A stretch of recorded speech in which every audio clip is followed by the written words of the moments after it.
Oh, it's an odd world nowadays, isn't it? It's always been an odd world. I mean, doesn't it feel sometimes that things are coming to an end? Everything's just going nuts. You're middle-aged. That's what it is. No offense. Everybody middle-aged always thinks the world's about to come to an end. Never does.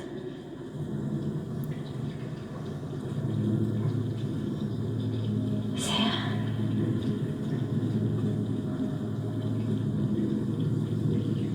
Oh my God.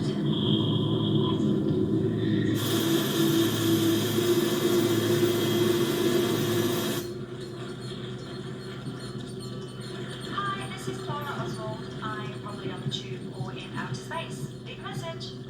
Can you change your voicemail message, please? It's getting very boring. Oh, I see you've accessorized it. Yes. The old question marks. You used to wear question marks. Oh, I know. Yes, I did. They were nice. Why don't you wear them anymore? Oh, I do. I've got question mark underpants.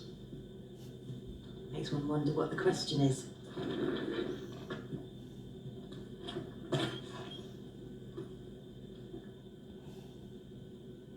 Which one are you? Human or Zygon? I don't answer that question. Why not? Because there is no question to answer. I don't accept it. My sister and I were the living embodiment of the peace we made. I will give all the lives that I have to protect it. You want to know who I am, Doctor?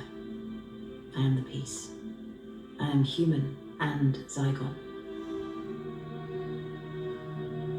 Like a hybrid. A hybrid, if you like. Well, I'm proud to know you, Osgood.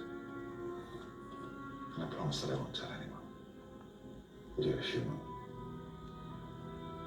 Zygons need to keep the human original alive to reverse the body print. If you were a Zygon, you would have changed back within days of your sister's death. Those were the old rules. Before Zygons could pluck loved ones from your memory and wear their faces. Zygons only need to keep the original alive if they need more information from them. If the interrogation is over, then the original can die.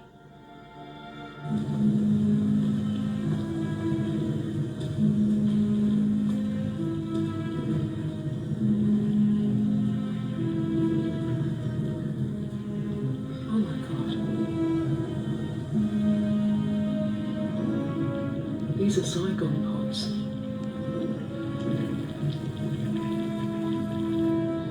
I think you might be right. Oh, what? The end of the world.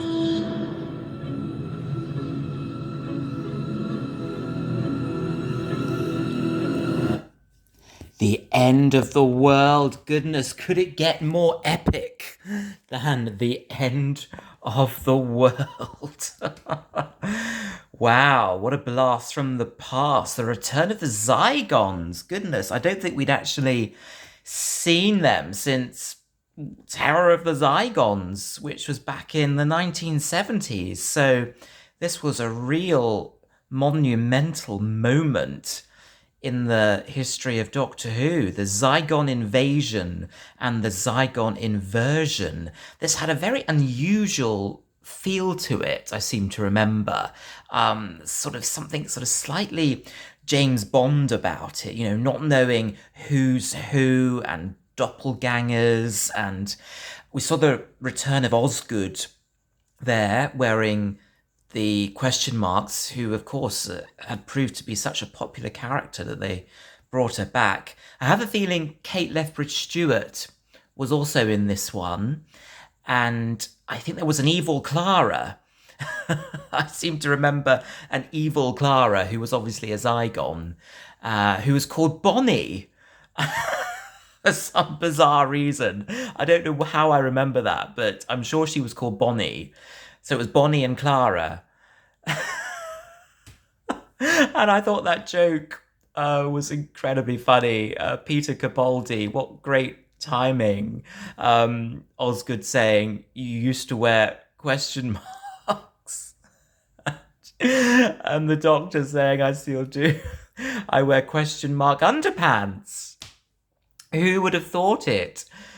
And then even funnier, of course, Osgood saying, which begs the question. What question? I thought that was very funny. Very funny indeed. But everything about this, I remember being quite epic. There was that really intense monologue, wasn't there, at the end of the second episode with Capaldi giving a really gritty speech. It was so gritty, I can't actually remember what the speech was about. Probably about saving the world or something, you know, or being good or kind. It's usually that sort of thing, isn't it? And that incredible scene at the end there, seeing the Zygon pods. I don't think the Zygons were quite as convincing, actually, in this as their original original appearance. But of course, we had seen them, hadn't we, in the 50th anniversary story. So me saying that they hadn't appeared since Terror of the Zygons is nonsense. But I think the Terror of the Zygons creatures looked more organic, didn't they? I thought these looked a little bit more rubbery, the ones in the recent times. But nevertheless, an epic story.